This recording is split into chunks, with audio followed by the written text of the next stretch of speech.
Feels pretty surreal to be playing this game in a world where now there's a new 3D Donkey Kong game. And that this is just the first one, not the only one. Oh well, I'll get over it. Good morning, good evening, good afternoon. The name's Defender, and welcome back to Donkey Kong 64. Previously, we managed to clear Fungi Forest. Yeah, it was pretty straightforward, but we still got a lot done. But there's still plenty more to do, including journeying to the next world, Crystal Caves. Alright, good. I was afraid I was gonna miss that jump and embarrass myself in record time, but not today.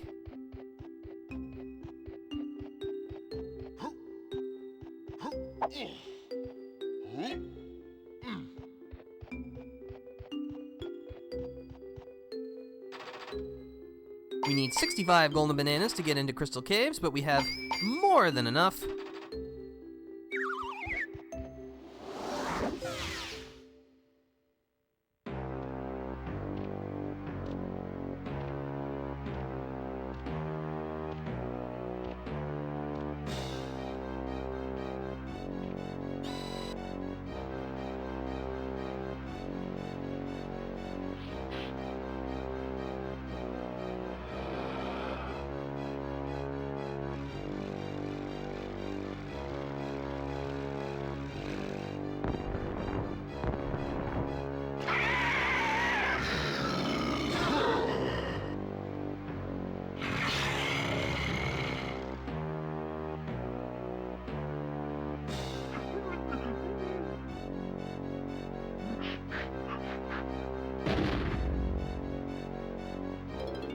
Oh yeah, I'm sure things are going very well for you, King K. Rool.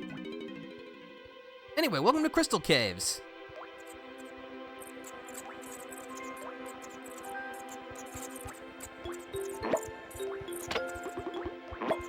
But yeah, I hope everyone's enjoying their Saturday afternoon. It's nice and overcast here today, which is always a plus if you ask me. Never been a big fan of sunny weather. Yeah, Crystal Caves definitely has a nice, calming ambiance to it, which I really like.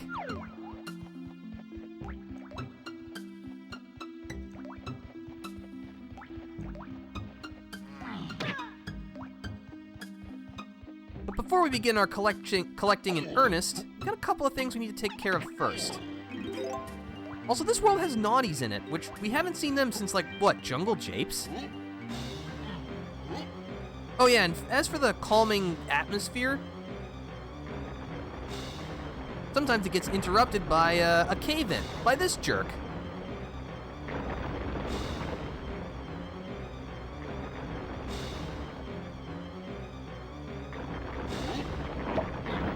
Yeah, he causes these stalactites to fall from the sky, which is just extremely inconsiderate. We do have a way to make it stop, so that's going to be our first objective while we're here, because, boy howdy, I don't want to deal with them anymore. Like, that was only the first time, and I'm already sick of them. Yeah, also, for some reason, I don't know if it's because of all the platforms, but, like, the frame rate really tanks in this area.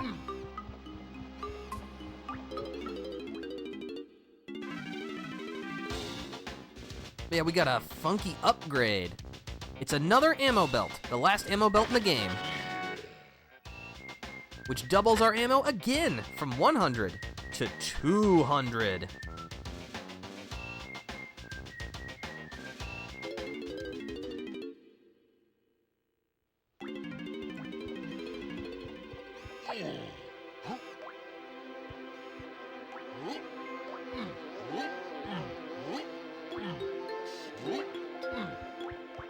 Let's see, we will need Chunky's help.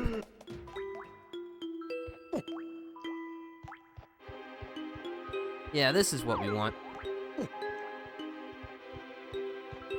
That's where DK's blueprint is.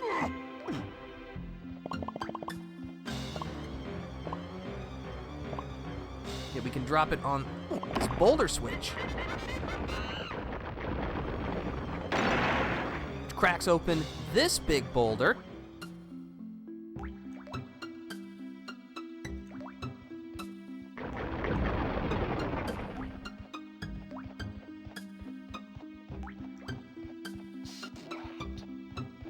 You know what? We have to come back here anyway later. Let's not bother with DK's blueprint right at this moment.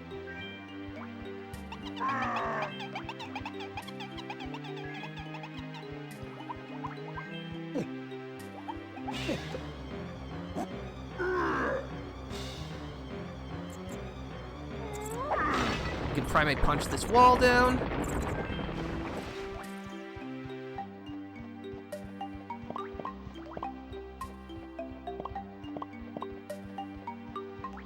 But we'll need to become hunky chunky to move this boulder.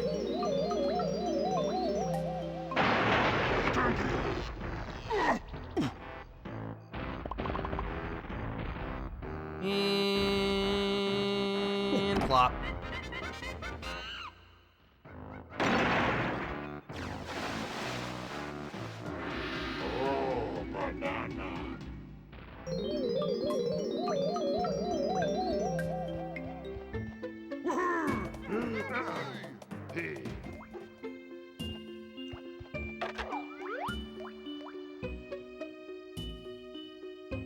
Okay, if I sit and wait here...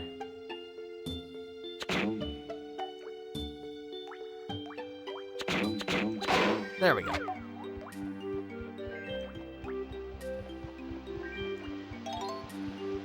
But yeah, like I said, I do like the aesthetic, there we go, that's how you pronounce words, Defender, of Crystal Caves, but I don't know, I'm not a big fan of, well, there's a couple of challenges here that I like. This is a very, world for me.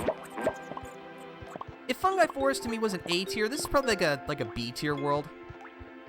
I don't know, it is alright, if you ask me.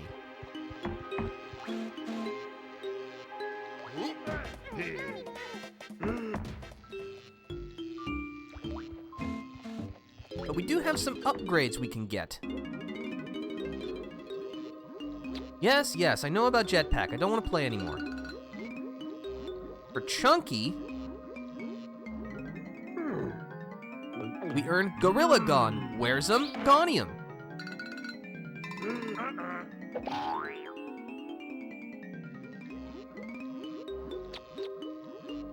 This will allow us to use the Chunky pads to temporarily turn invisible. This also lets us see invisible things, because I guess that's how invisibility works. Only invisible beings can see other invisible beings.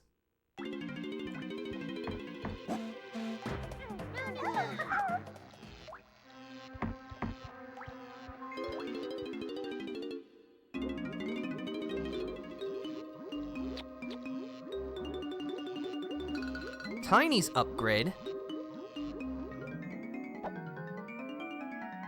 is the Monkey Port, Warp'em Craftius.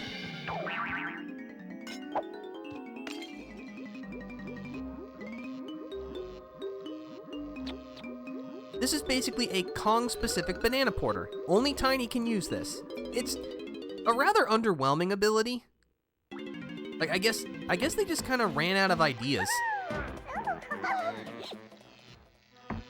And finally for Lanky, probably the most interesting upgrade.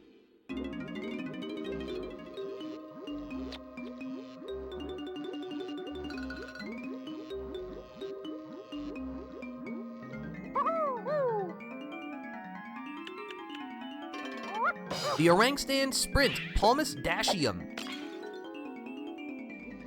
Whereas we can walk on our hands whenever we want, if we use a Lanky Barrel, we can now walk on our hands at super speed.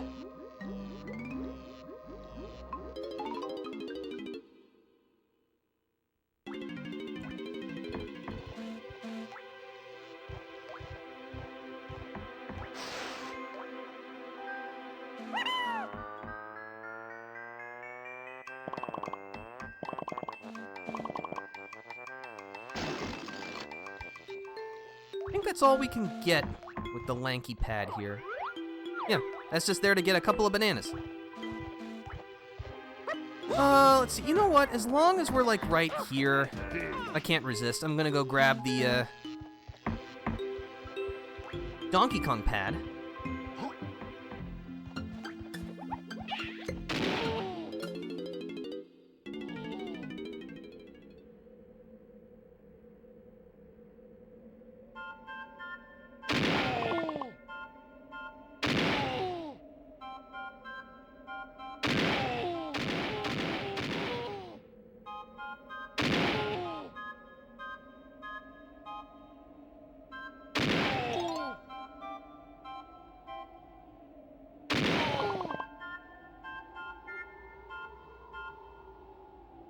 Definitely glad they give us the ring, otherwise we'd never be able to figure out that that's where we need to shoot.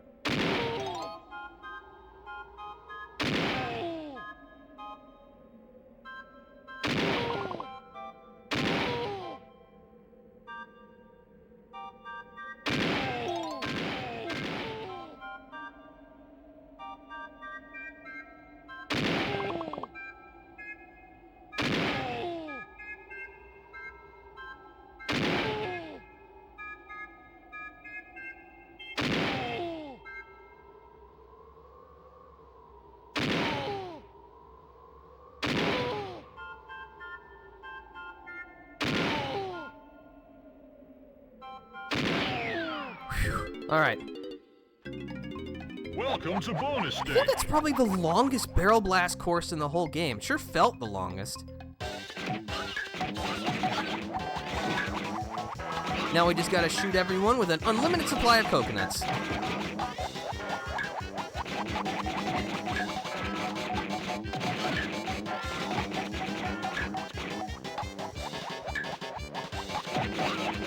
I remember watching someone else do this on stream, and they were emulating the game, and without the reduced frame rates, they were having a real tough time with it.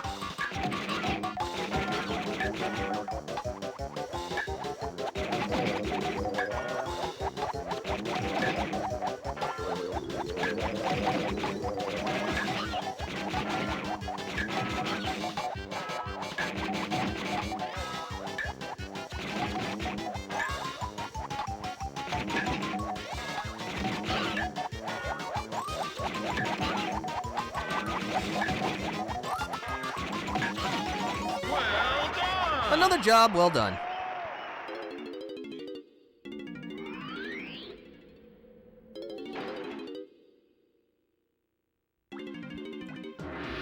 Oh, banana.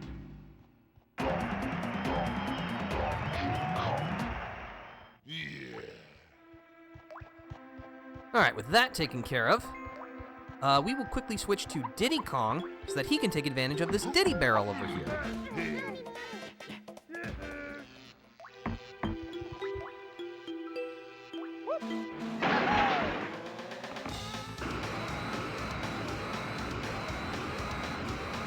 We'll need to use his aerobatics to fly through the DK star.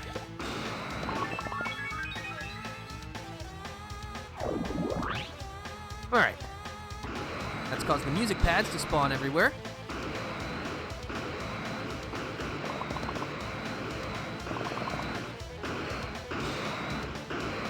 There are quite a lot of bananas to collect around here.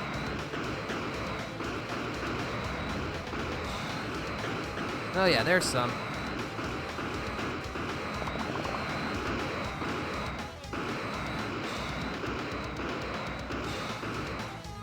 We're not done with this Diddy barrel yet, but I am running low on crystal coconuts right now, so we'll just make this easy on ourselves. Oh, actually.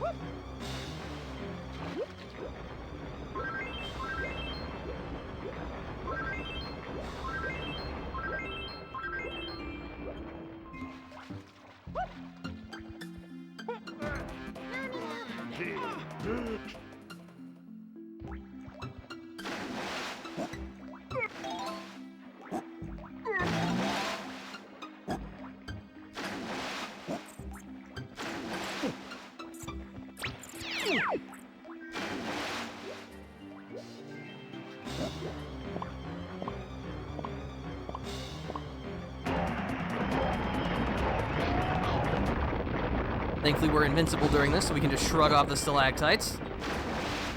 But yeah, you can see the stalactites are really annoying. You know what? We're just gonna deal with you like this.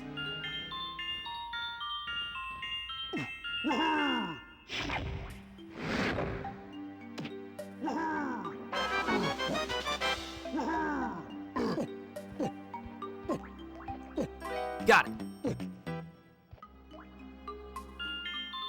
Then we'll just ring-a-ding our way into the igloo.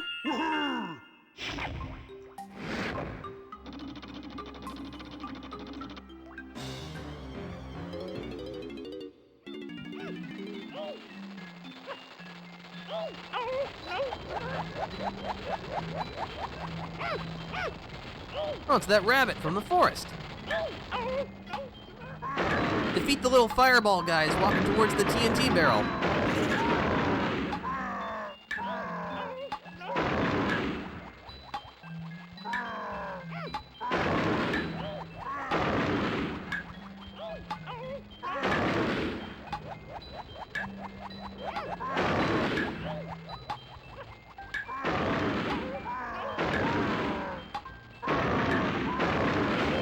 All right.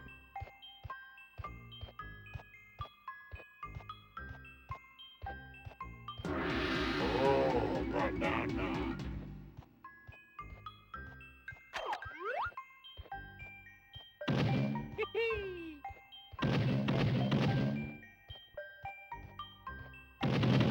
There we go.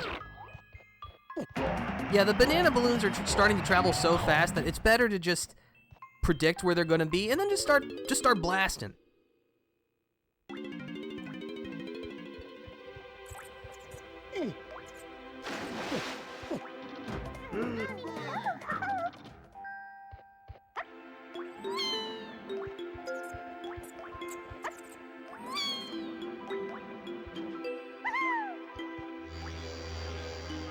All right, but this monkey porter pad brings us to where this giant, I forget what name they actually use. But now that he's gone, we won't ever have to worry about the stalactites, which is a huge relief.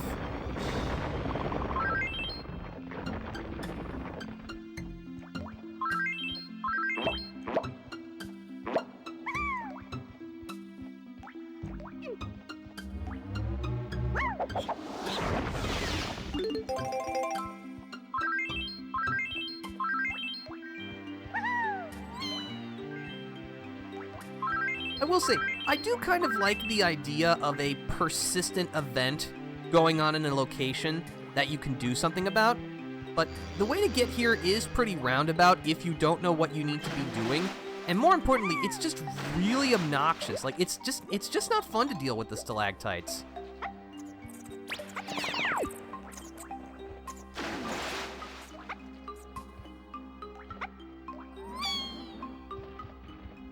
And I love the execution, or I love the idea, but it's just, could they have gone about it in just a less annoying way?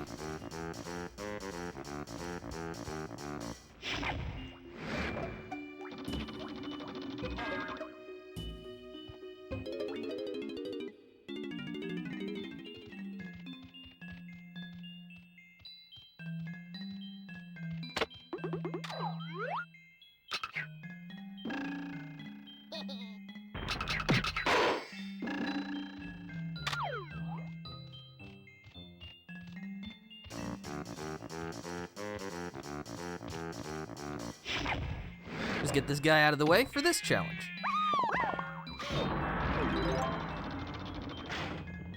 We'll need to stomp on this pad as it moves across the ground. It's a little easier to do so if you perform a short hop. If you just tap the A button, you'll jump very low into the air. All right, I did it. But yeah, as you can see, the enemy is much more of a hassle than anything regarding the pad.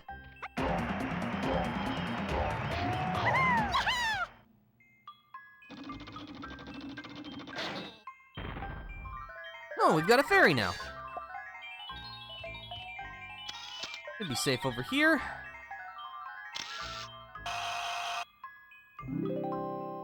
Nailed it.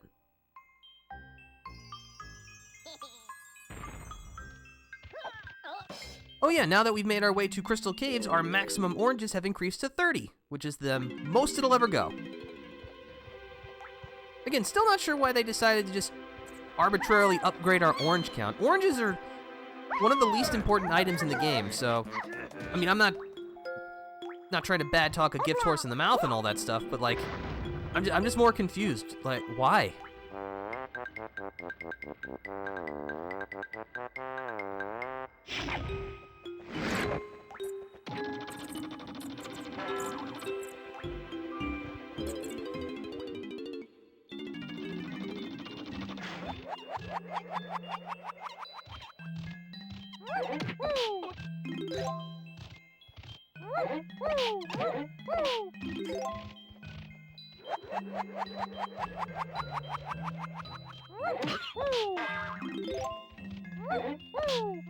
Yeah, we just gotta defeat the enemies that spawn. Oh, there's another one.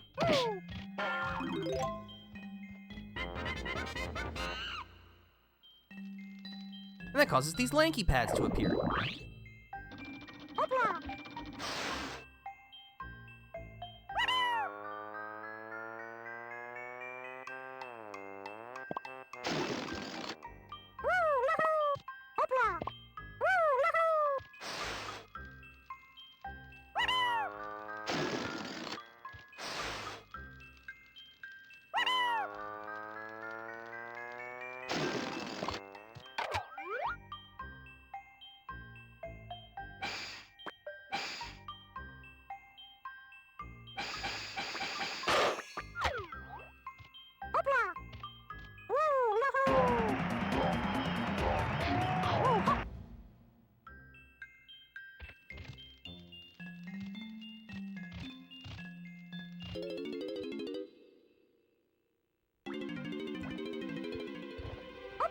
Gotta say, so far this is going pretty swimmingly.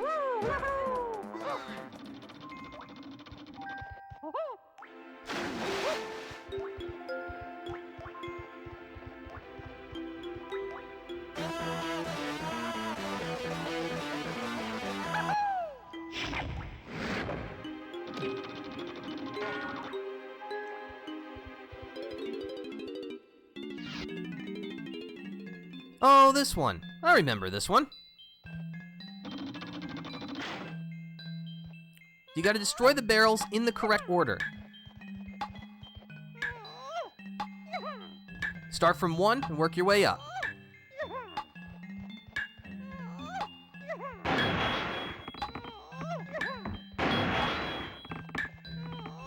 I think this might be one of the few times where actually knowing that you can put barrels down with the Z button is useful.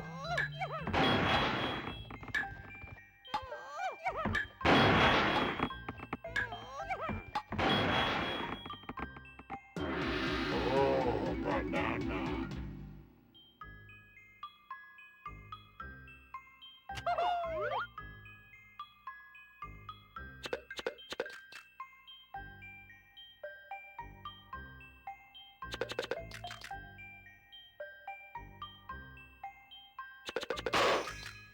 So I guess because we're seeing like the last evolution of the banana balloons, I can say I like the mechanic conceptually. And I think they execute it pretty well too. It does give something nice for each Kong and their weapon to use, because otherwise your weapon would be exclusively for just attacking enemies and opening switches. It's not much, but any added functionality to a skill is a good thing in my book.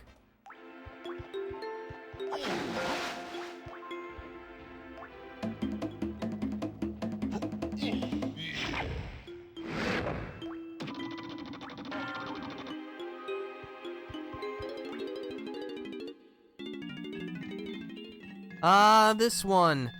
The most infamous one. The ice maze. Well, it's not really so much of a maze. I don't think I can hit this from the outside. I probably should not do this now, but you know what? I am too headstrong to, turn back now. So the ice maze will rotate, and the wall takes off a full melon's worth. This is the most damaging thing in the entire game. That doesn't just outright kill you. And you're probably gonna see me die a couple more times before I make it to the center. But yeah, it's not just bad enough that, you kinda have to worm your way through it, but they also put regular bananas in the way, too.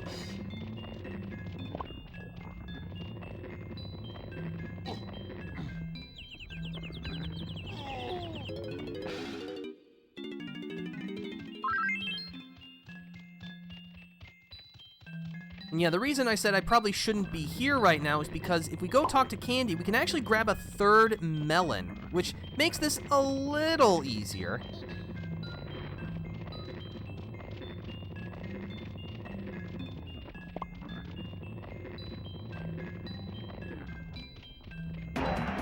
Alright, you know what? That was like, what, 3 tries? That's not bad.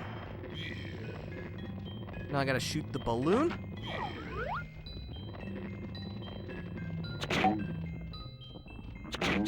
There we go.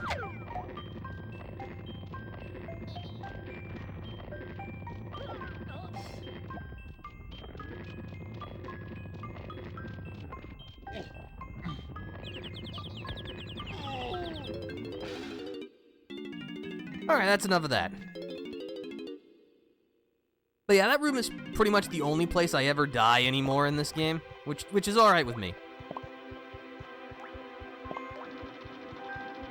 Once again, just glad this game does not have a lives system, otherwise that would be a lives drainer.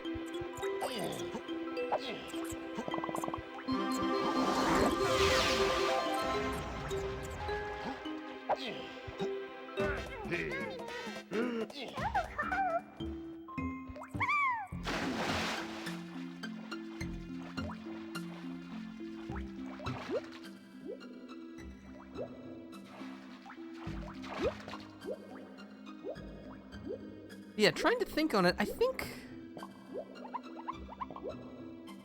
Oh, hold on. That's a Diddy balloon, right? Yes. I guess they intended you to shoot it from somewhere, alright?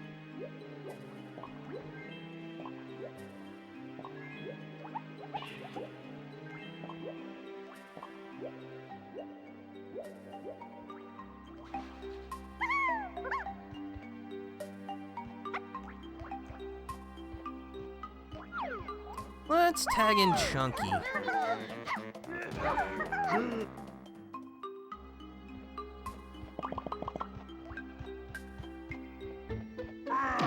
Most because over here, we've got another wall we can knock down. This has a DK balloon and some DK coins, but also a Chunky pack. Use it to turn invisible and grab this golden banana.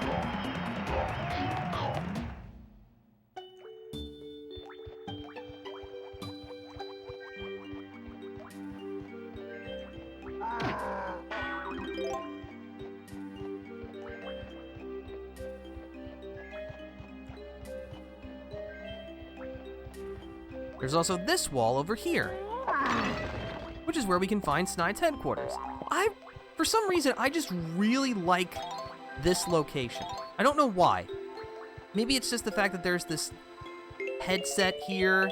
You have to break a wall to get in here, but it feels like a secret, like a true secret hideout.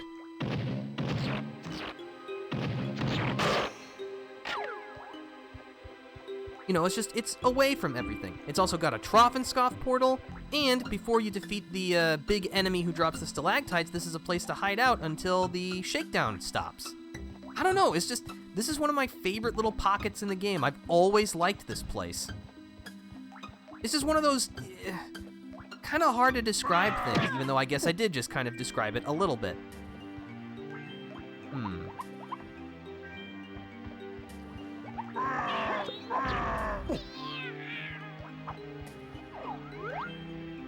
I guess you're supposed to ponytail twirl from a cliff to get those. I will say, I do think Crystal Caves is, even with all my experience, one of the stages I have the hardest time, like, pathing through. I don't know. I guess there's just something about its twisty tunnels and its, you know, out-of-the-way pockets that just make it hard for me to path. I don't know. Because I would say that even the next stage is easier to navigate than this one, and that's like the penultimate regular stage.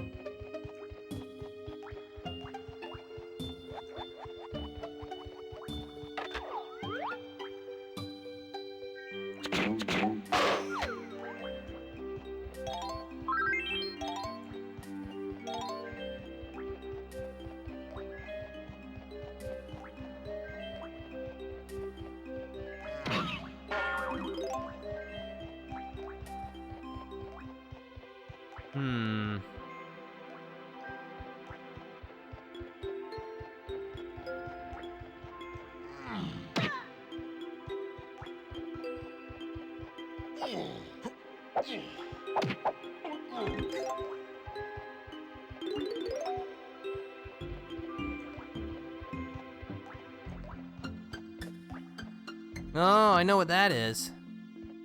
Okay. Yeah, that's how we'll get the balloon too. Then let's hold off on that part, because we need a little bit of a setup first.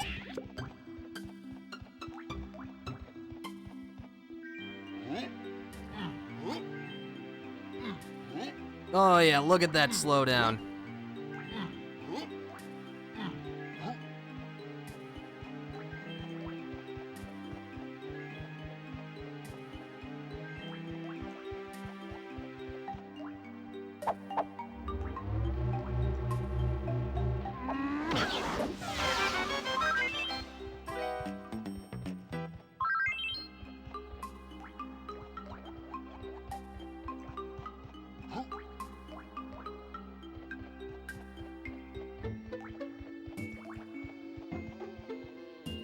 Huh.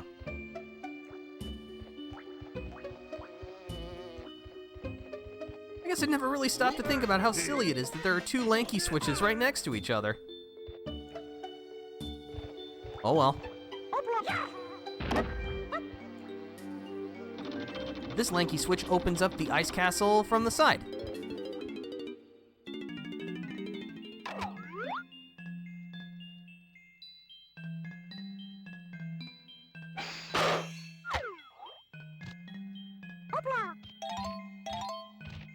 Which brings us to this icy ghost tomato?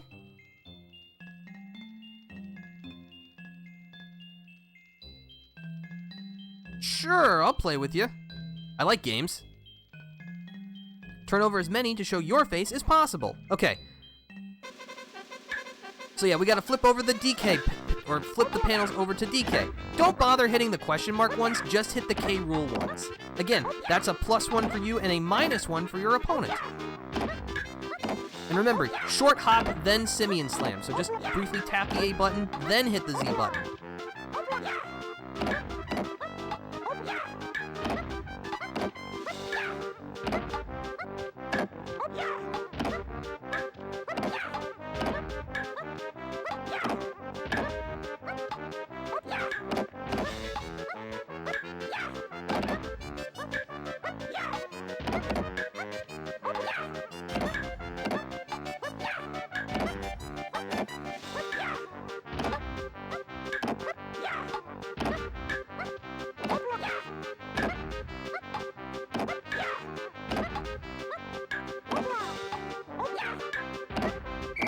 All right. That was fun.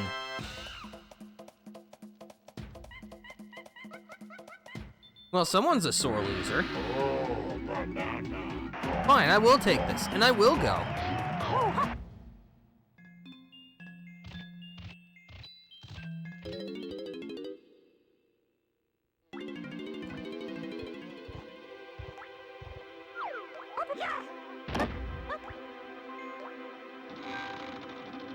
This lanky switch opens the top of the castle, which we'll need to use our trusty baboon balloon to float our way in. Unfortunately, we will not have wanted to go in once we see who's inside.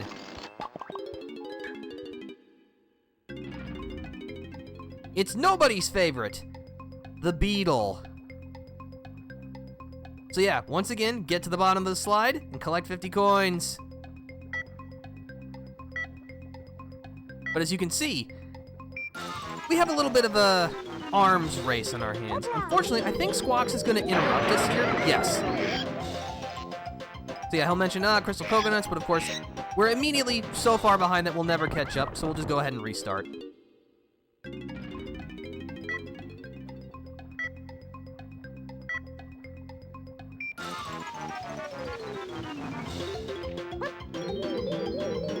And we're off! As you might imagine, you're pretty darn slippery on the ice.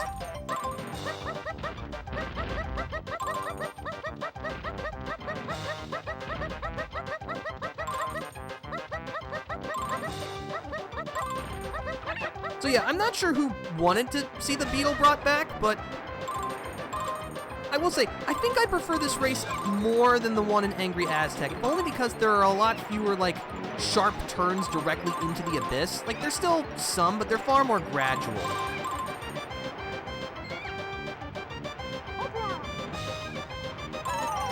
But of course, the beetle is still utterly annoying in the fact that if you hit the beetle, you lose cash. And also, they won't get out of your way. You don't even have the ability to, like, attack them this time.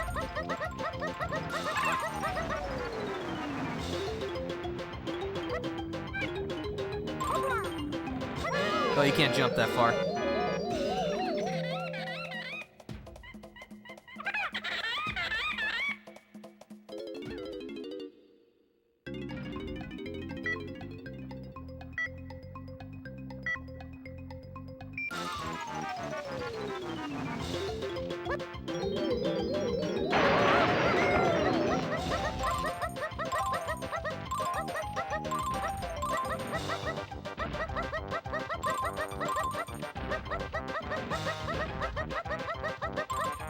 But yeah, if like the original Beetle race is like a D tier or a C tier, I'd say this is like a high C tier, maybe a B tier if I'm feeling generous. Of course, with all the laughter and the noise the Beetle makes, my opinion could sour very quickly.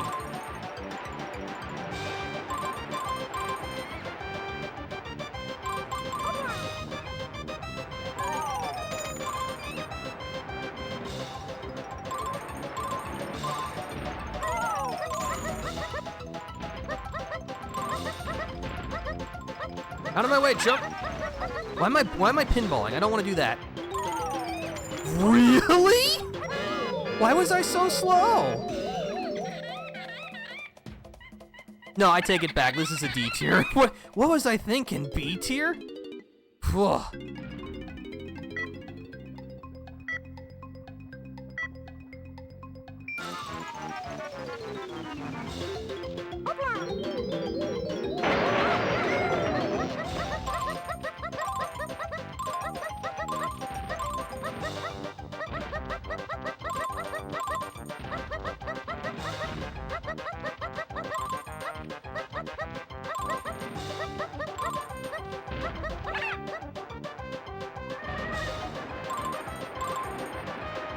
You know, I'm gonna let them pass, just because I don't want to lose my money.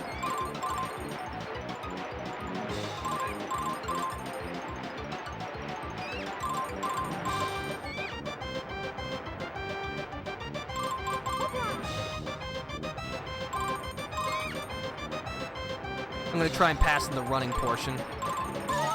That's fine.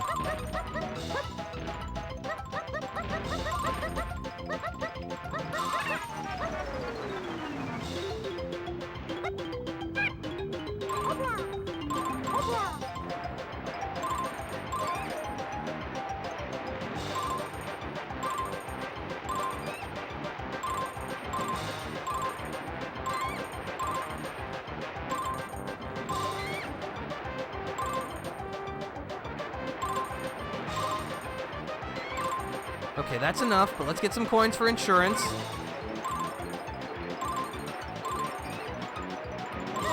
Especially because of that. Alright, we're fine, let's go!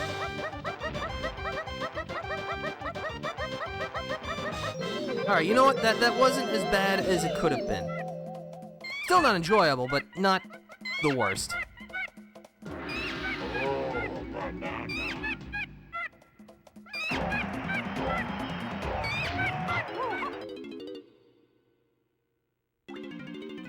All right.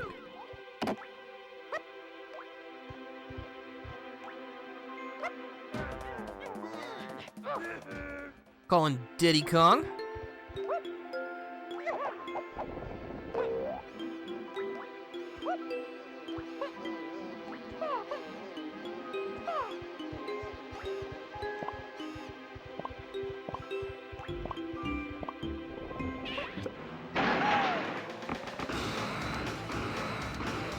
There's a number 5 banana porter here. Also this guy. Alright, that's okay.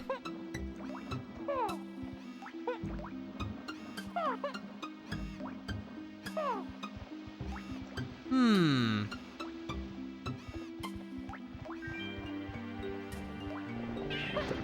we grab that... You know what? I don't even need the coins. Just, we'll grab these bananas and then the big golden one in this barrel.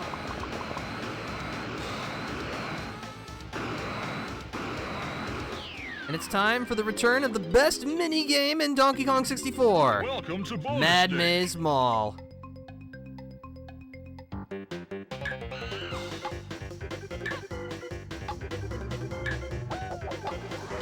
That's not what we want to do.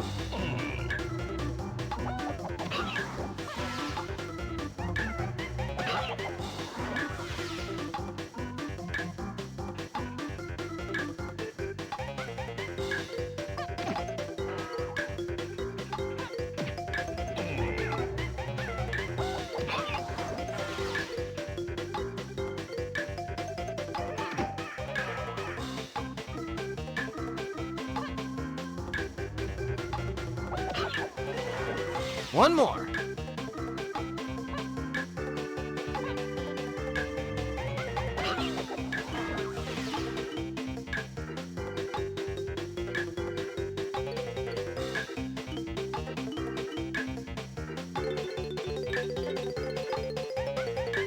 Well done! Just had to let the song run out. Because unfortunately, until I play through this game again, I won't get to hear that song anymore. It's a real shame.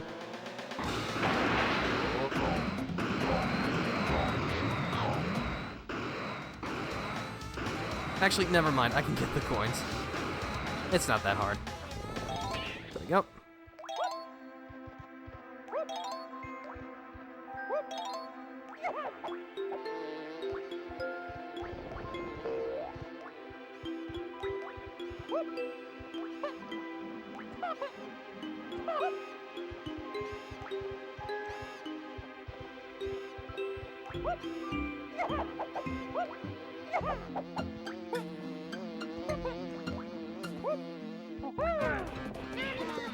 I think maybe part of the reason why it's more difficult to navigate and path is just because a lot of the things that you need to do are like not in a clearly defined spot, you know, like the igloo or another area that we'll come up to very shortly.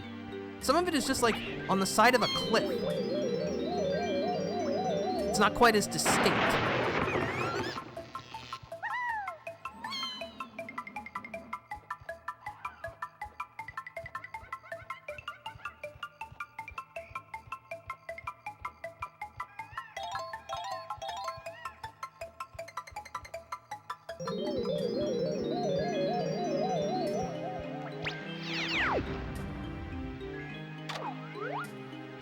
This number 4 banana porter pad will allow Diddy Kong to get in here.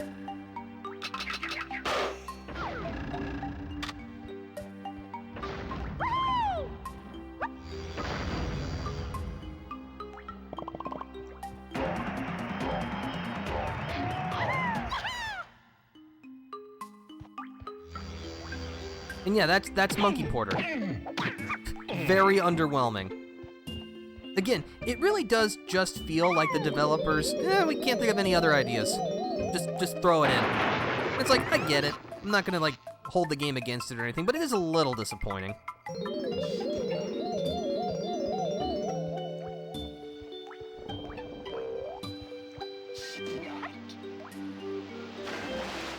Yeah, if we drop down into here behind the waterfall, because every good game has stuff hidden behind the waterfall,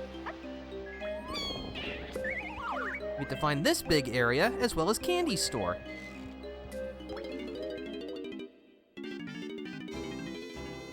And if we fork over 7 coins, we get an extra melon and a music upgrade. So now not only do we have more health, but we have 20 uses of our musical instruments.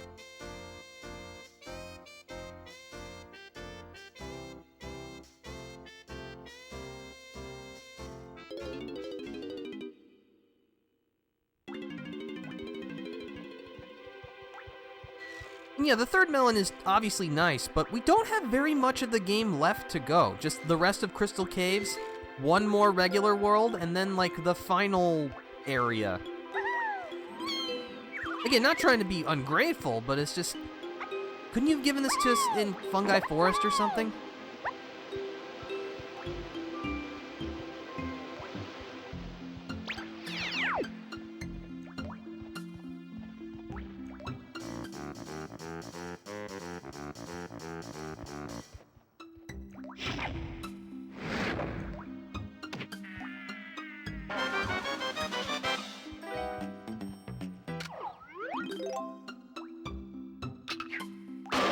Wow, alright. I was not expecting to hit that on my first shot. Let's see, what to do here? Oh, I know. Let's see, that's a lanky challenge. Let's go with... Of course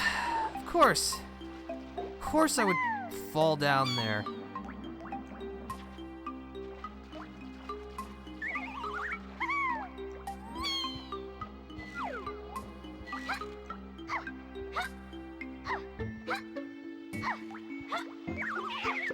Actually, why don't we do Donkey Kong first? Yeah, that's just a rotten place to put a zinger.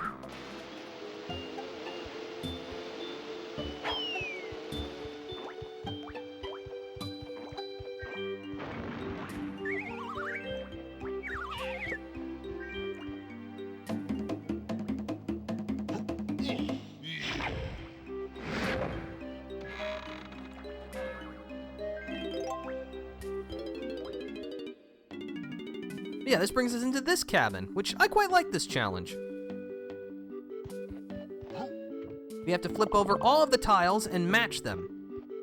But as you can see, there are gray switches on the side. These shake up the room. So yeah, the timer doesn't start until you hit the first colored switch of your choice. So wait until you want to go like through the rooms first and figure out where you want to start. So we've got blue and red here. So we also have blue and red here. So we'll start like so.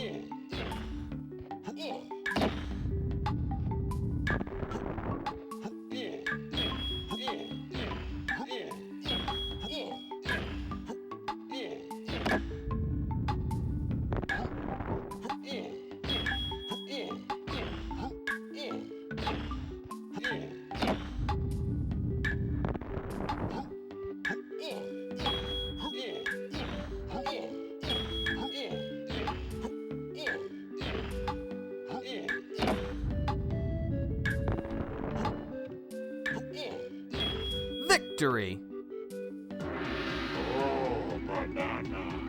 Hello, Baked ZD. We're glad to have you here. Hope your Saturday's going well. And I know what you're thinking. Boy, Donkey Kong Bonanza looks a lot different than the trailer footage that I saw. Unfortunately, this is Donkey Kong 64, not Donkey Kong Bonanza. But that's okay. I still love this game. And yeah, I'm excited for Bonanza to play it eventually, but not right now, because I don't have a Switch 2. But anyway, we got ourselves a battle arena here. Plymouth Panic.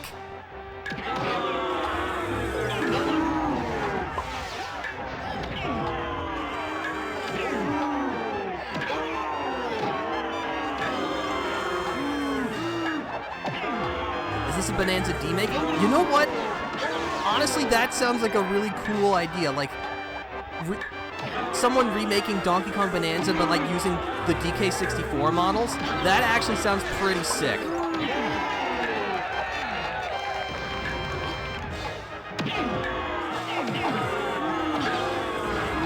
Oh no. Stick to the middle, stick to the middle. That's a TKO. Triple KO. Yeah, I look forward to the day that comes out.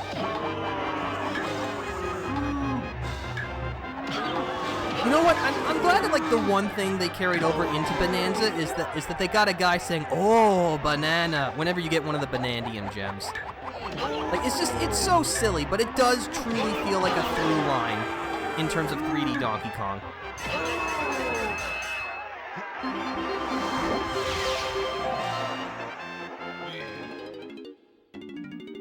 All right, we got ourselves another battle crown. Oops, I didn't need to do that.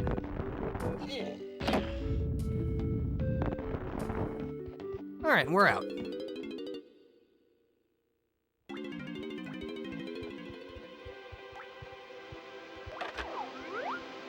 I'm not gonna make the same mistake again. Provided I can hit you. Well, you can't just duck and dive like that. That's illegal. You know what?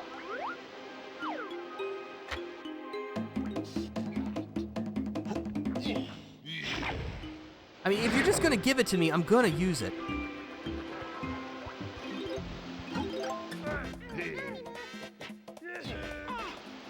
Yeah, I don't remember, Big ZD. Have you played Donkey Kong 64 before? Let's see, we got a lanky pad here. So we can fill up and float up.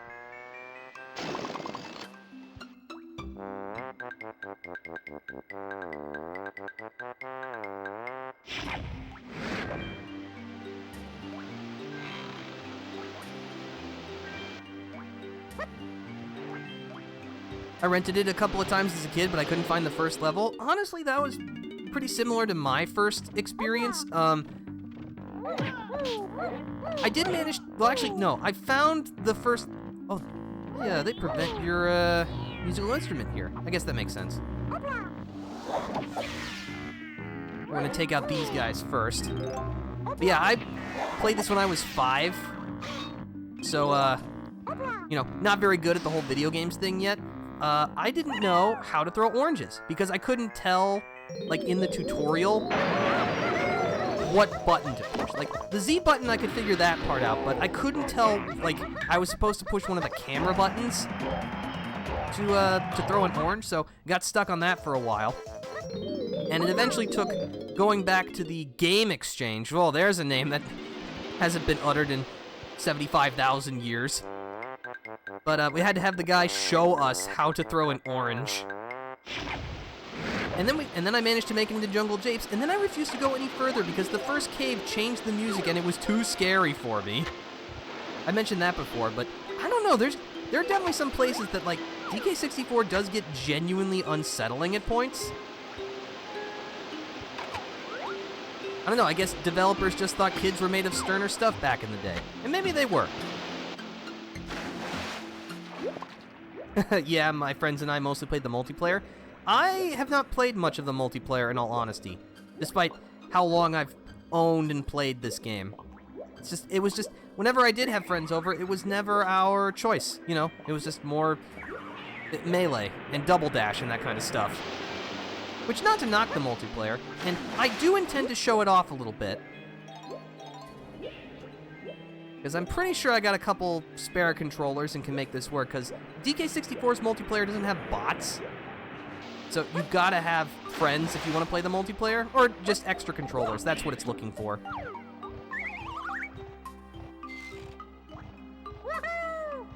But from what little I have played, I thought the multiplayer was alright.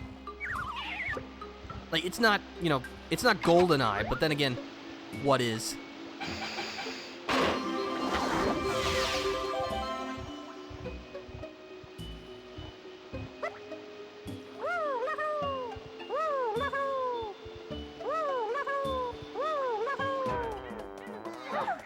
Yeah, I was first around when the game came out. That makes sense.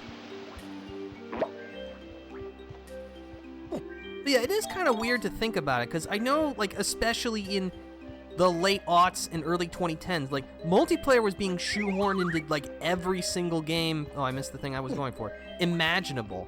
But it was like, Rare was doing that since the late 90s. Of course, it also probably helps that they actually dedicated a bit of time to their multiplayer, and it was fun.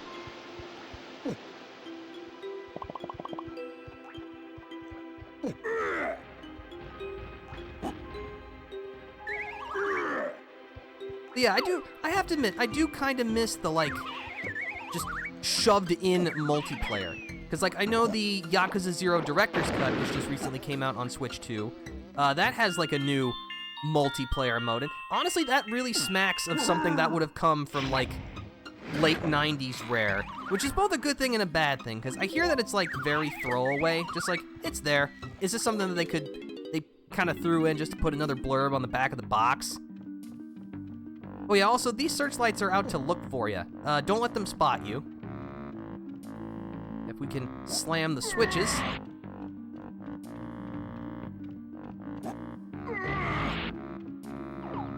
This one is corner pocket.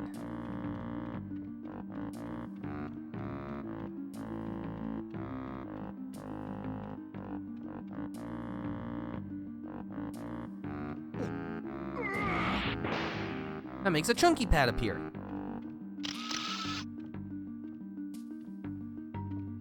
With which we can now go into the center. And what's this one? Welcome to bonus Searchlight stage. Seek. Oh, how thematically appropriate. Yeah, the multiplayer was either 007 style or the platform arena akin to where you were just fighting a bunch of guys. That is true.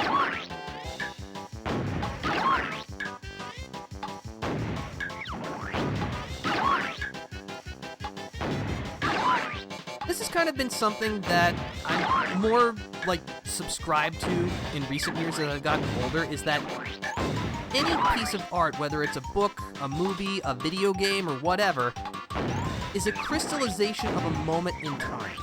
That you can, when you go back and look at it, you can see like, oh, this is kind of how things were back in that time. And in the late 90s, you know, it was all about what?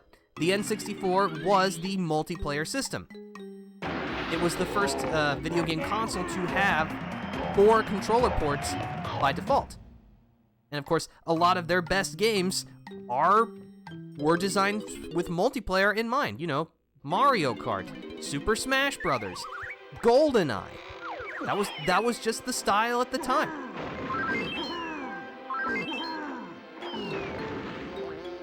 And again, it's just kind of interesting to look back because, you know, we don't really get that kind of stuff anymore. We don't get the shoehorned multiplayer. Either the game is strictly single player or strictly multiplayer, with very, very rare exceptions. And I can't say if that's for better or for worse. It's just an interesting thing to note. You know, I've been around the block a bit.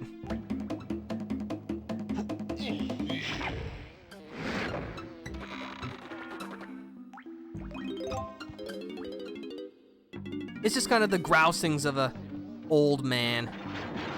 Does that make me cranky, Kong? Oh, that's depressing.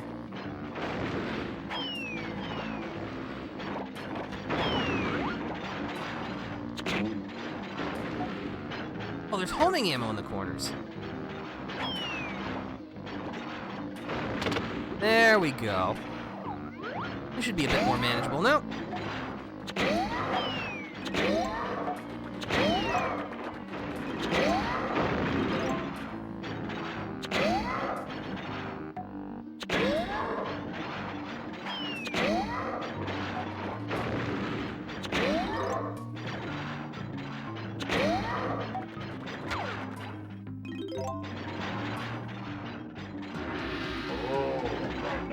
Alright, now...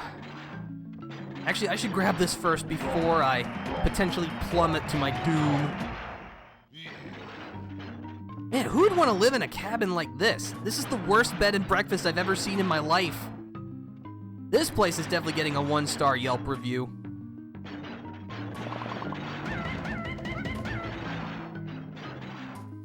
Reminds me of the homing cheat in Tui. That's a good point, actually.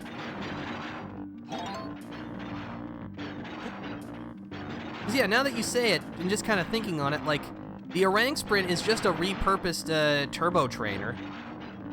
I mean, if it's a good idea, it's a good idea. Use it.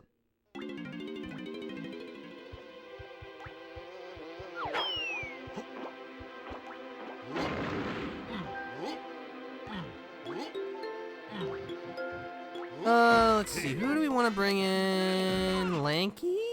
No, wait, does he even have something over here? That's a saxophone.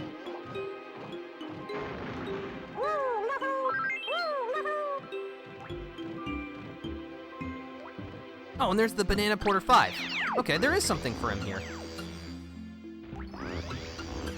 Excuse me, you can't spawn camp the teleporter. That's just rude.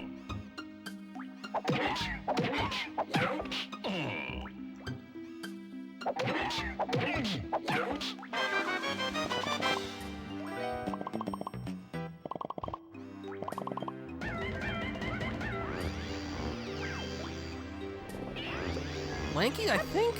Are you done? Yeah, you got all your stuff. Okay, cool. Back into the tag barrel with you. Oh, that was almost cool. Diddy Kong!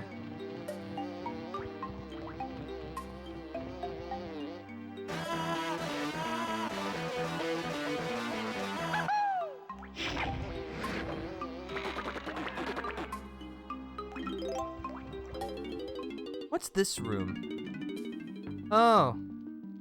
He has another banana, or does that not count? So, there are 4 golden bananas you can collect, like, in the stage. If you see on the left, his blueprint is glowing. We turn that into Snide for another banana. So, we don't have it yet, but because we have the blueprint, we just have to go back to Snide and turn it in. So, technically, we have everything done with Lanky. Yeah, we're only missing Diddy's blueprint, and I know where to get that one. So, yeah. This room is infamous. This is probably one of the most mechanically difficult bananas to get. You gotta take out all the enemies within the time limit. The trick is, you need to use your rocket barrel. First, you gotta clear out one of the critters in the corner, and then we can start working our way into the middle.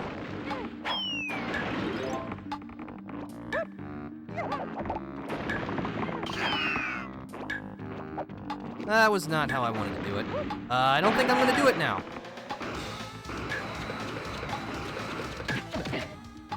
Not especially if I slide off like that. Okay, you know what? I'm gonna collect the remaining bananas on the ground floor, and we're just gonna wait by the door, because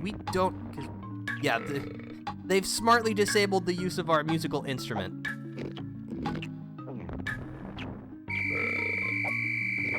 Yeah, we're just gonna wait. Get out. Get a very rude eviction notice. All right, fine, I'm going. Yeesh. Don't gotta be like that.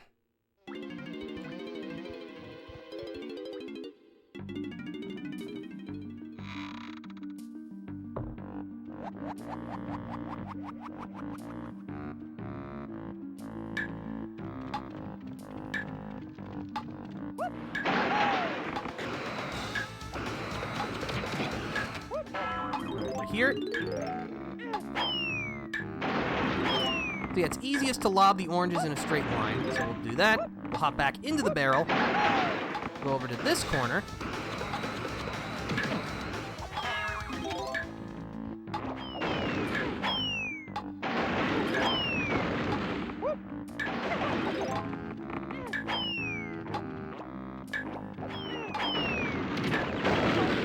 You serious? Oh, this is gonna be close. I don't think it's gonna work.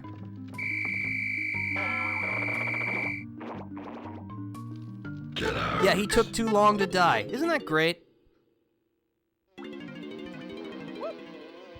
But yeah, that's the basic strategy.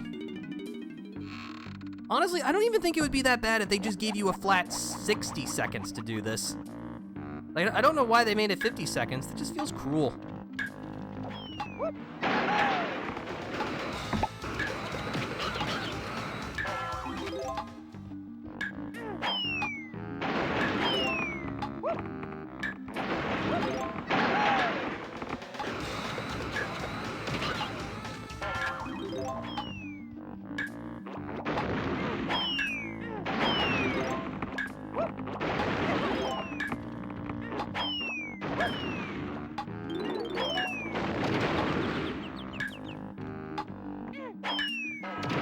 All right.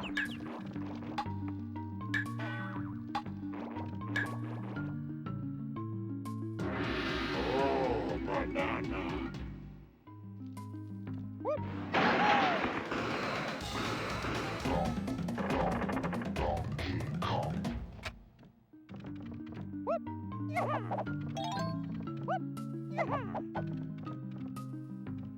Nice. Well, thank you. Yeah, that one always takes me a couple of tries. I have to remember the strategy that I use. And in the same person I was watching a while ago, they also really struggled with this challenge. Yeah, there's another challenge for Diddy right over here.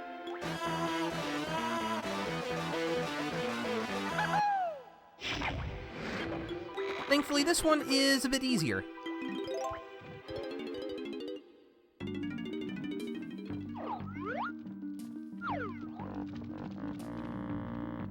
In this one, they just let us use our musical instrument.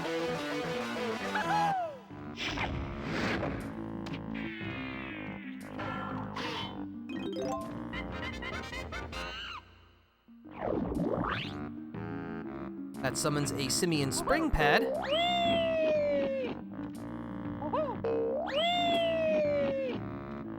Which we can correctly angle ourselves. Now all we gotta do is light the candles with our exhaust. Again, that's a cool idea. Not really something you would think to do at first.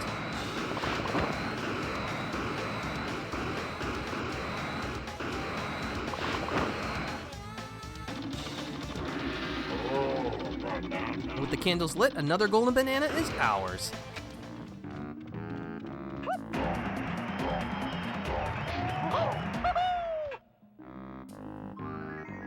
And we get a fairy. I think they made the fairy, like, one of your rewards here. Either if you already completed the first cabin to give you a nice refill, or if you haven't done the first cabin yet, or maybe you struggle and you come back to this later, it can give you a free refill. I do like that. All right.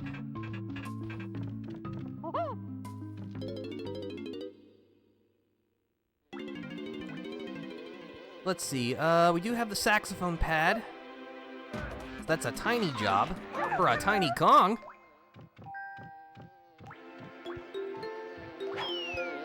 But yeah, an area like this cabin here does kind of reinforce the strategy that I've been talking about when playing this game for pretty much this whole project. It's better to take care of the stage in pockets, rather than like, okay, I'm gonna go through the whole stage as Donkey Kong, then as Diddy Kong, and so on and so forth. It leads to more frequent switching, but it means you're able to clear challenges in a more efficient manner, in my opinion. The fairy looks like Canary Mary. She kind of does, now that you mention it. Unfortunately, this challenge does kind of show how awkward orange lobbing is. Okay.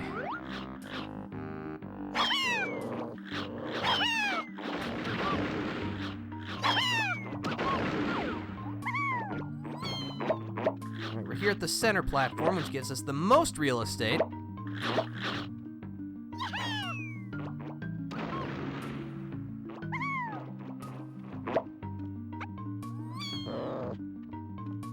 Oh. No, go away.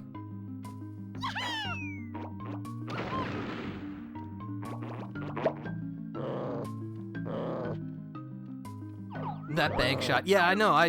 Completely unintentional. Honestly, with the oranges, I just kind of... I throw and hope.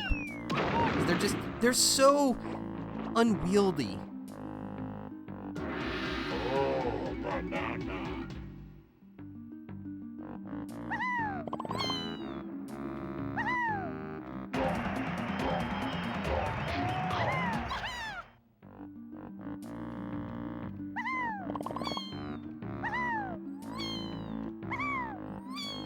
All right, we're out.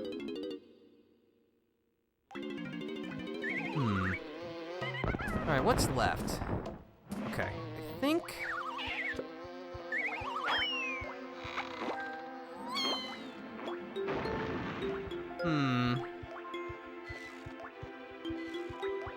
I think we need to work back near the start.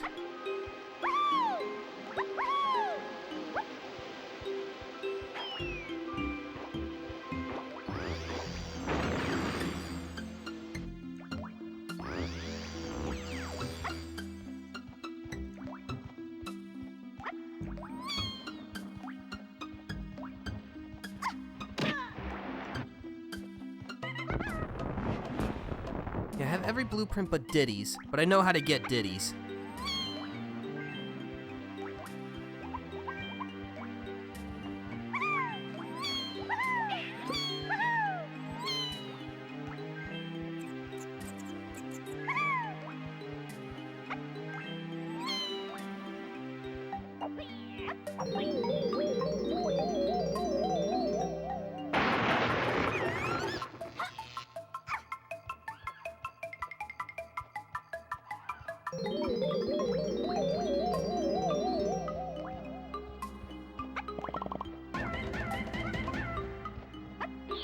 Now where does this, what bonus is this? Ah, Crazy Kong Clamor.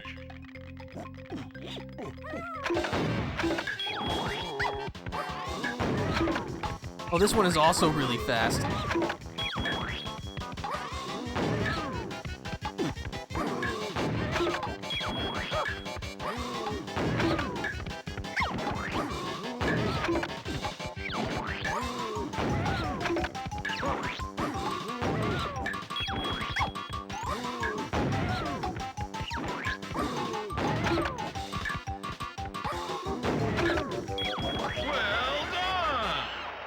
Yeah, you only have to hit 5, but your window to hit each one is very, very small.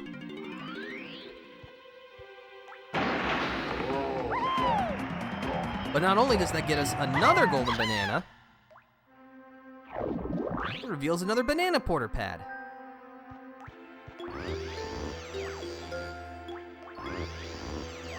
I'm pretty sure this stage has the most use of, like, banana porters being used almost exclusively. Because, yeah, I think 3, 4, and 5 banana porters are only good for, like, certain puzzles. Because you use this to get into this room with Chunky. The banana porter 4 is how we get Diddy's blueprint. And number 5 is how we get Lanky's blueprint. So, yeah, you don't actually do a whole lot of warping around in this stage. At least in terms of, like, actually using it to get from one place to another. Again, that's using a mechanic in a very interesting method. Because like I said earlier, I can't think of very many games where warping is the solution to a puzzle. Or that unlocking a new teleporter is the reward for collecting a golden banana.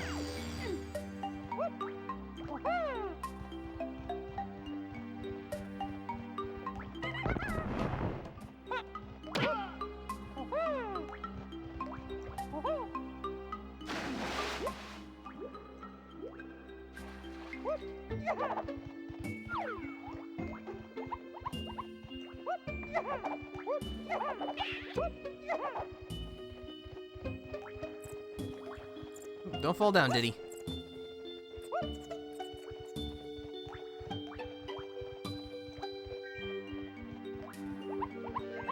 It is kind of mean that they make you jump out over this cliff to get into the rocket barrel.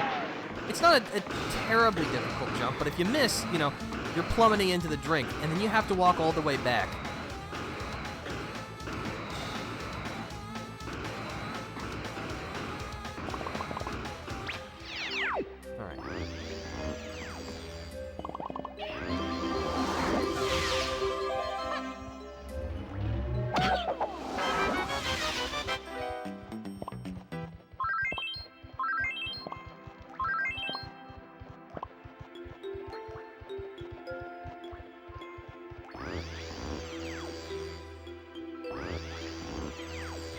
Alright, now getting this is going to be difficult, because I need to stand up.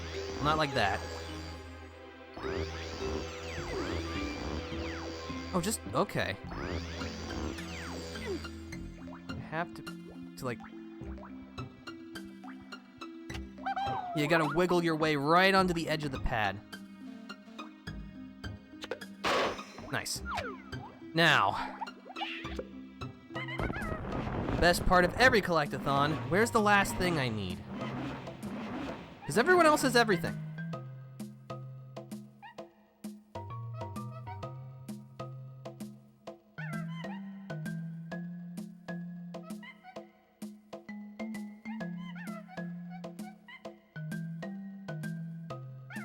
Actually, I think I might know where it is. Let's just hope I'm correct.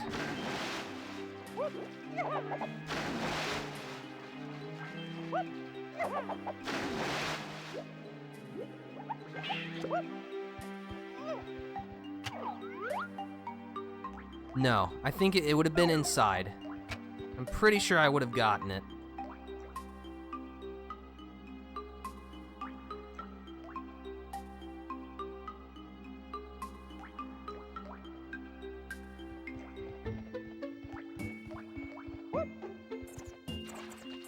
This will be one of those moments where having the Nintendo Power Player's Guide will be extremely useful. But I think... think I might know where it is.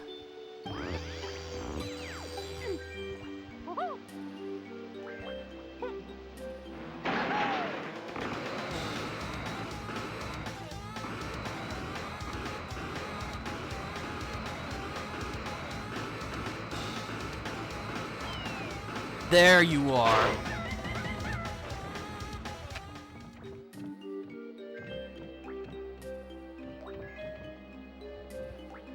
All right. With that out of the way, we're done. All we have to do now is go to Snides, turn in our blueprint pieces, and we can go fight the boss. That was really fast. Wow. Yeah, this stage took way longer than, was way shorter than Fungi Forest. Couldn't quite tell you why. Maybe it's because the stage is a bit more compact.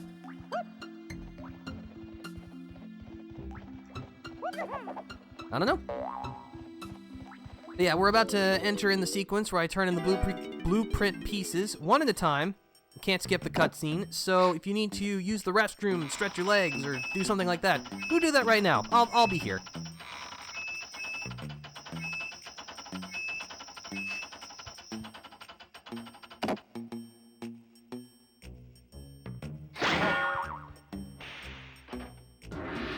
Oh, banana.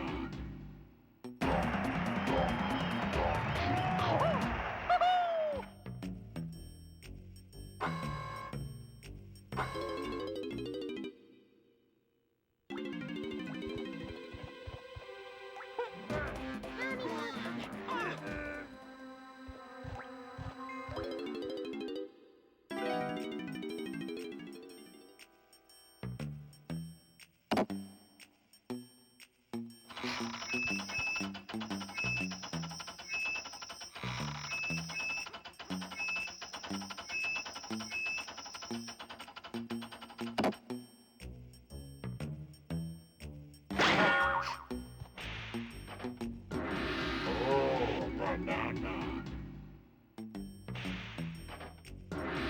Oh, banana.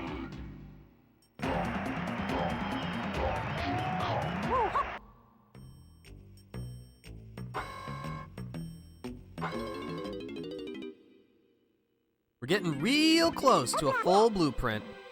Well, actually, I should also replenish my musical instruments while I'm here.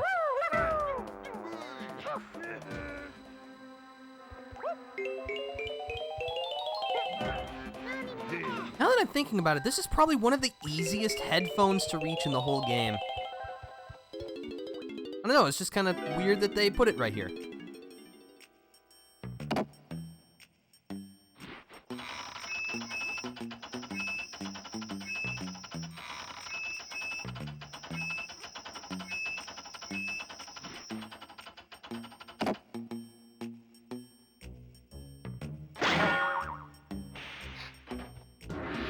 Oh, banana.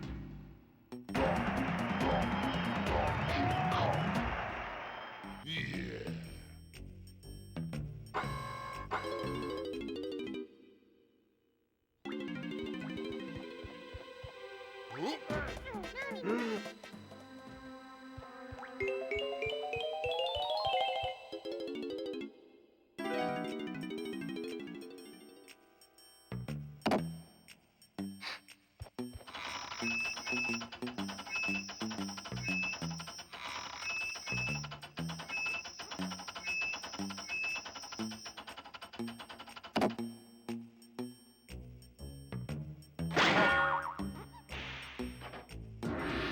Oh, banana.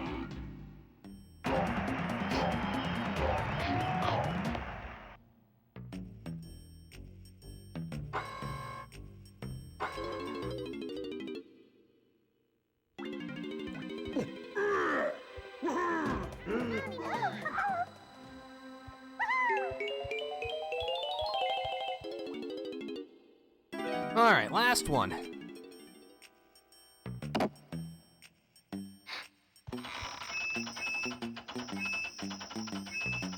I know in speedruns that, like, the idea is you don't turn in the blueprint pieces until you collect all of them.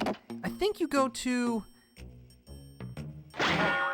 I don't remember which one is actually the fastest, because as we've seen, each Snide's headquarters has like a different sequence of contraptions that are activated. I think the no, it's not the Frantic Factory one. I don't actually know which one is the fastest, off the top of my head.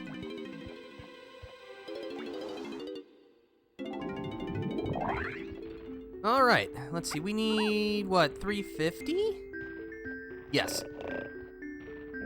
So we would need at least 4 Kong's help to get all of the bananas necessary.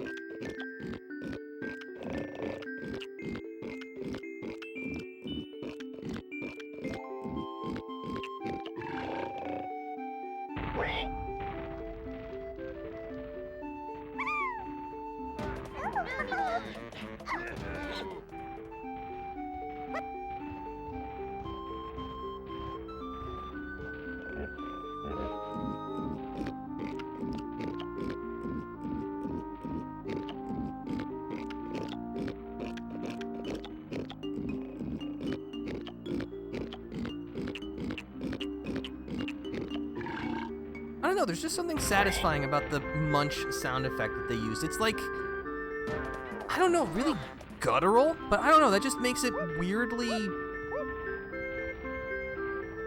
Satisfying is not really the word I want to use. Distinct, I guess. It's not unpleasant, if you ask me.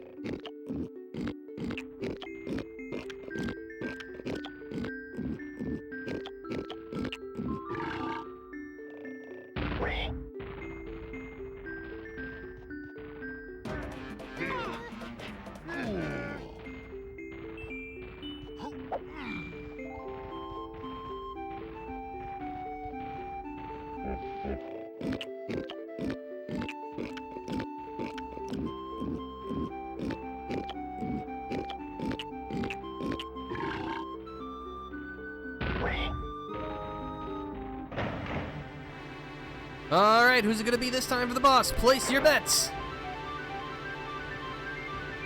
Oh, it's Donkey Kong again.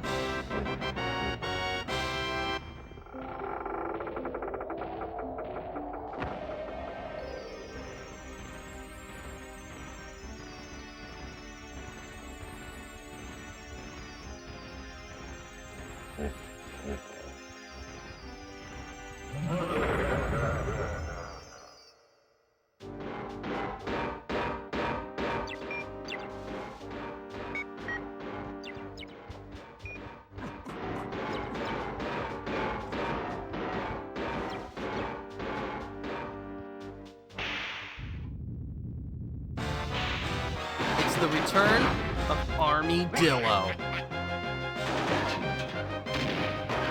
Second burst starts same as the first. Just weave to the side to avoid the fireballs. Then grab the TNT barrel and toss it in his ugly mug.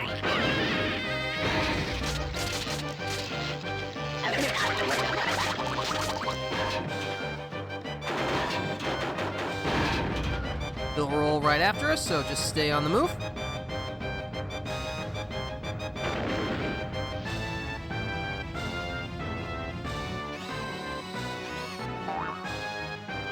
But as you can see, he's got some new hardware.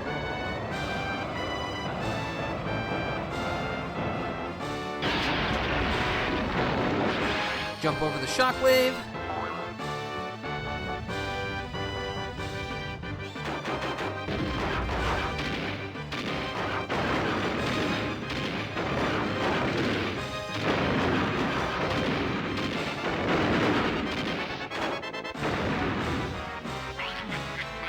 Here, catch.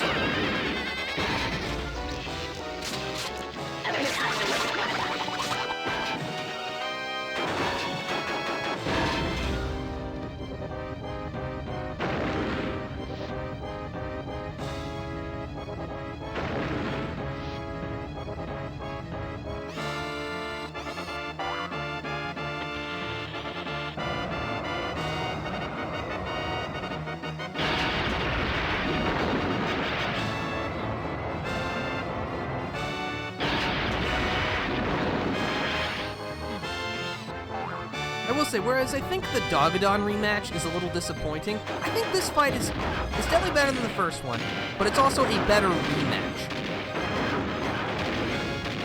Again, like, yes, the basic strategy is the same, but there are several new attacks that actually require different techniques to avoid. It feels like a nice, natural evolution of the Armadillo fight, whereas the Dogadon rematch just felt pretty much like Dogadon again. He destroyed his mortar cannons, but he's not out of it this time.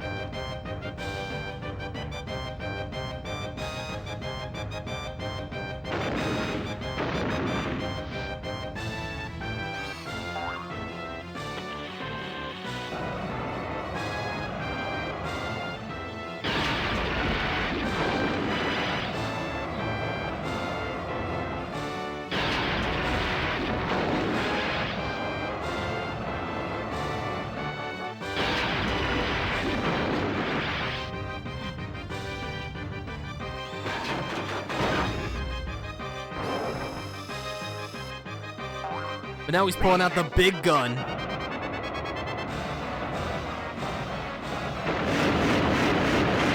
Now he'll rain fireballs down on top of us. Watch the shadows to determine where they'll fall. And after a few, he'll fire this big red-nosed missile. You can avoid it by turning in a tight circle. You can also get it to crash into the TNT barrel.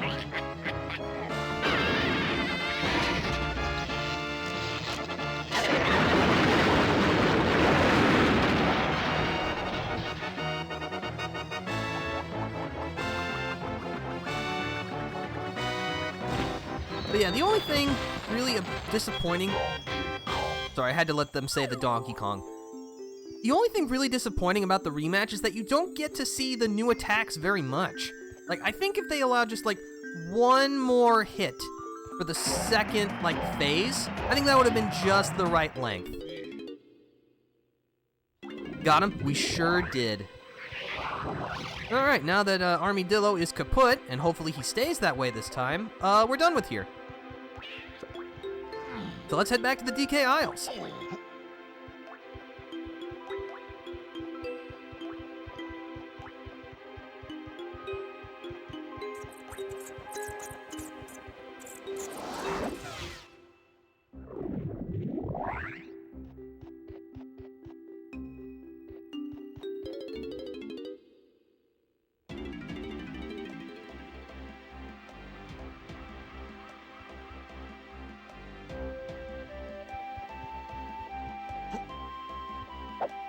So we're gonna make our way back to the tag barrel, and we're gonna switch to Lanky.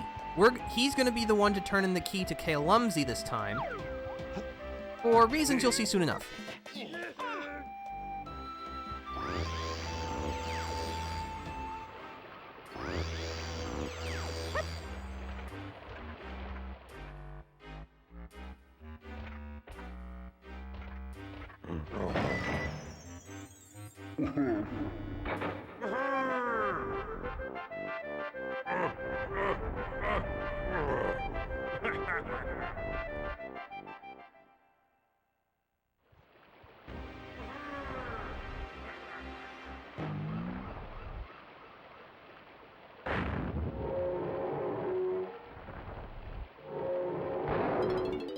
As you can see, the mouth kind of opens, but not quite yet.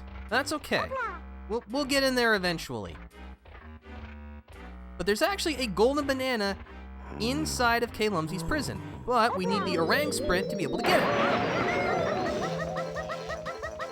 Also, I do like the song that plays during orang sprint. It's good. Yeah, push the switch.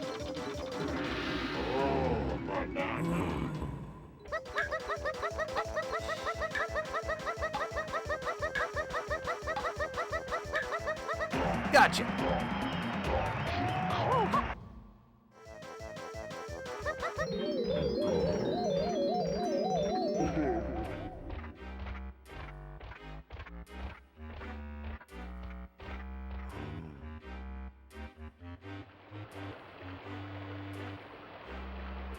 Alrighty, so We do have a couple of things that we can do in the overworld now that we have some upgrades from Crystal Caves. But the first thing we're going to do is we're going to backtrack.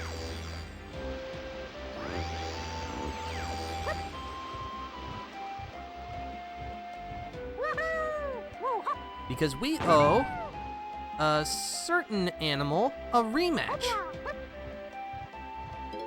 Or rather, they owe us one because even though we... Oh yeah, we can also do this while I'm here. I completely forgot about this too. So Chunky, now that he has access to Gorilla Gone, which weirdly sounds like some kind of like gorilla remover, like cream or something. Are primates causing you problems? Apes annoying you? With our patented Gorilla Gone, you won't have to deal with them anymore. But yeah, this is Forest Fracas. It's another battle arena.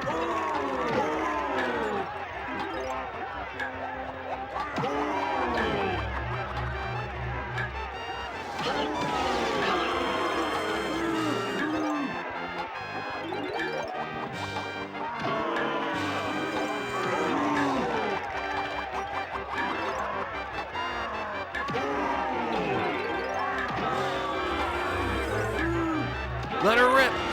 Uh-oh. Yep, I'm out. No, I'm not. I'm too chunky.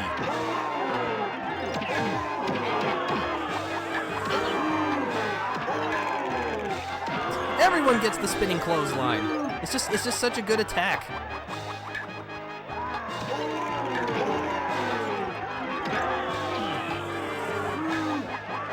And unfortunately, no, you cannot knock the enemies off the platform. As funny as that would be.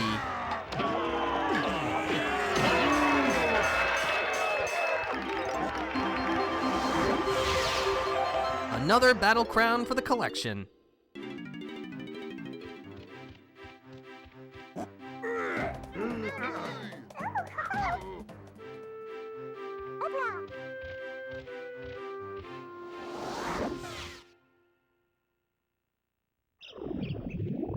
Okay, good. I left this world in daytime.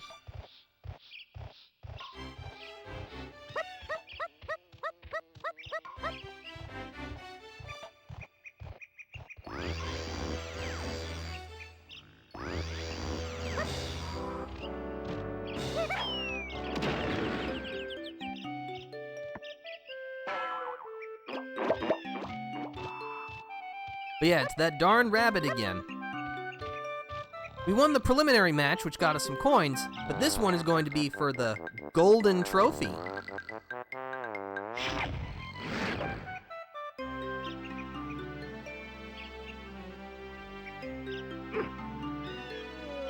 But of course, if you can see by the lanky barrel that had materialized, we need the orang stand sprint to be able to do this.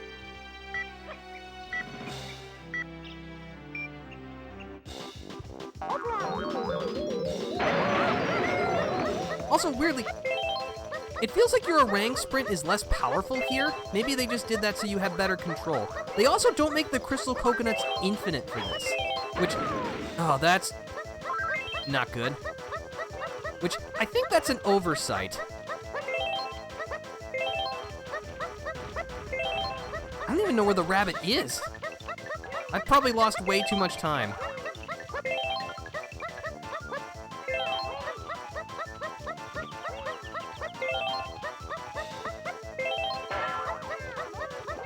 Oh, okay. Theoretically, I can still win? He got stuck on an orange!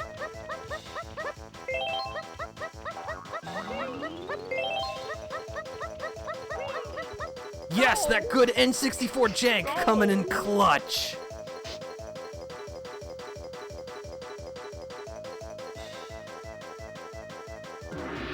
Oh, banana.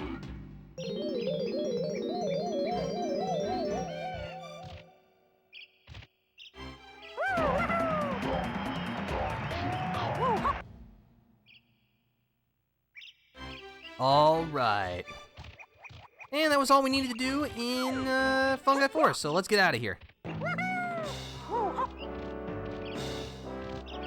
Thank goodness for jank, man. I'm telling you, sometimes it annoys you, but other times it comes in clutch.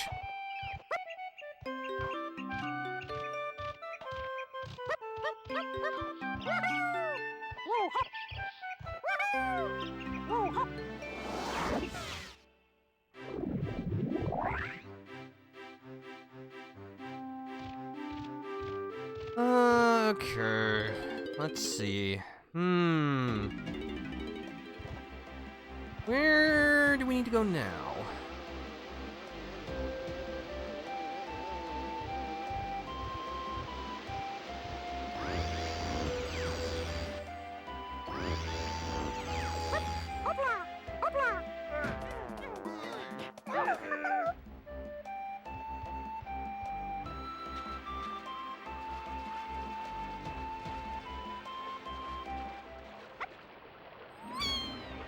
Let's see, on the bottom layer of Rool's battleship, bottom layer makes it sound like I'm talking about a cake.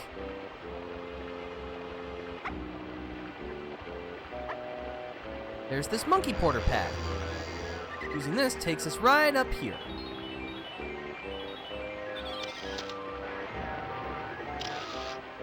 Oh, that was a very easy banana ferry to get. That's good, because this is the last one on the DK Isles. The remainder are in stages. Yeah, we got the saxophone slam pad, which we'll just give a quick toot.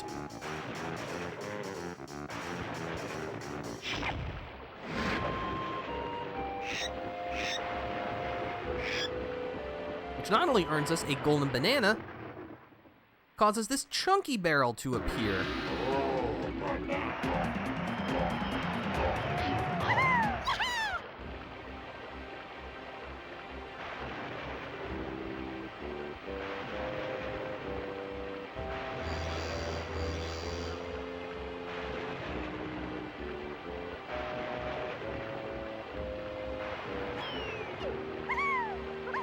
I gotta say, I love the atmosphere of Rool's battleship.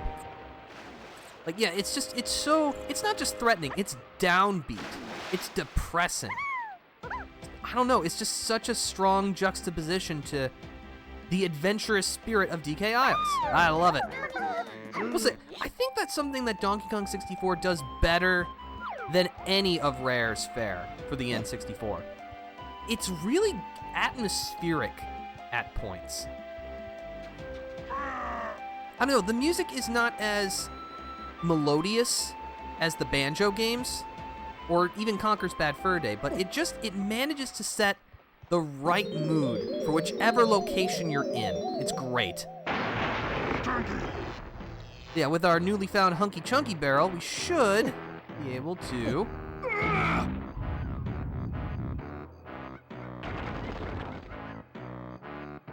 bust open that boulder. Oh, banana.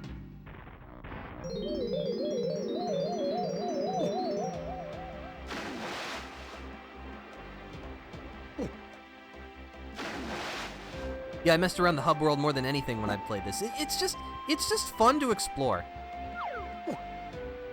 Like, I will say, this is also probably, like, maybe except for Conker, the slowest moving of Rare's fare. You know, the lack of a Talon Trot will do that to you.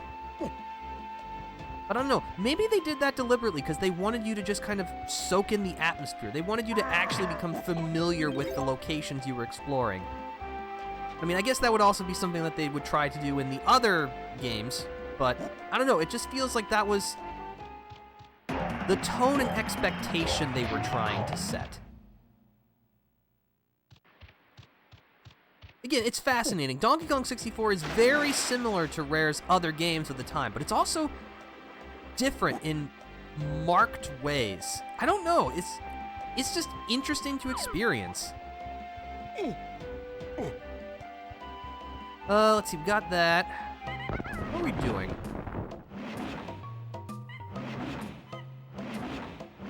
Yeah, I think there's really only one other thing I want to do right now.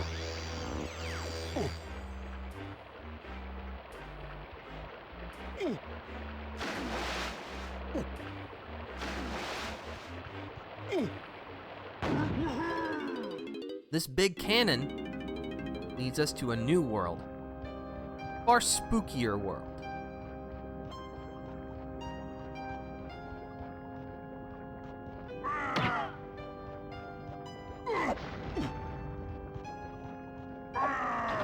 Unfortunately, oh, I couldn't hit him with the boulder. That's a little tragic.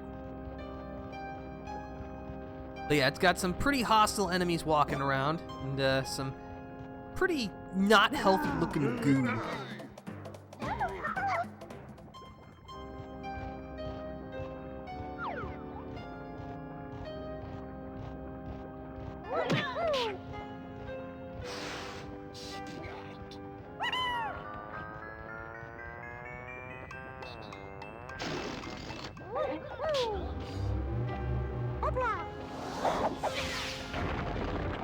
Get this dirt and this bonus. Welcome to bonus day. Another round of Searchlight Seek, you say?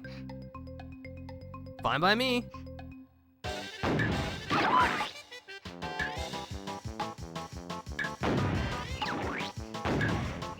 think they're a little faster this time. Oh, you juked me out. You can't do that.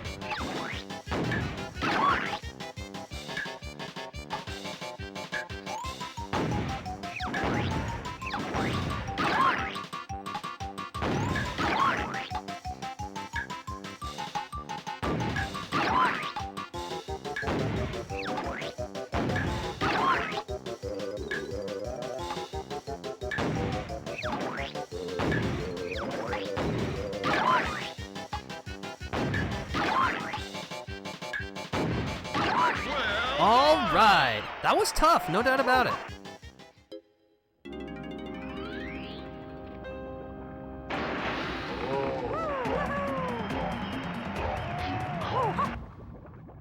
I love it.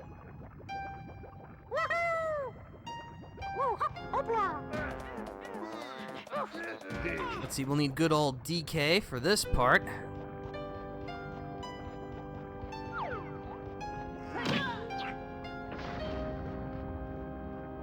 Because first he's got to let this Kasplat out of the prison.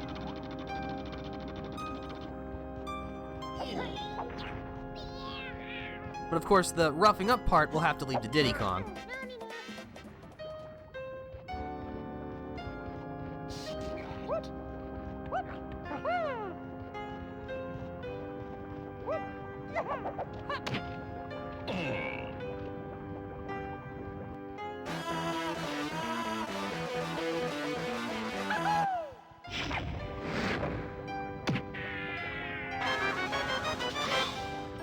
Got it.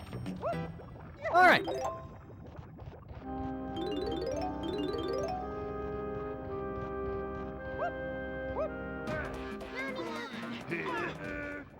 And with that, we're out of here. Now, I know what you're thinking. Wait, that's the stage, right? That's the hub of the next stage. Why aren't we going in there yet? Unfortunately, the final world, like the final regular stage, is pretty long from what I remember. Not the longest, but still pretty long. And the like true final stage is actually not that long.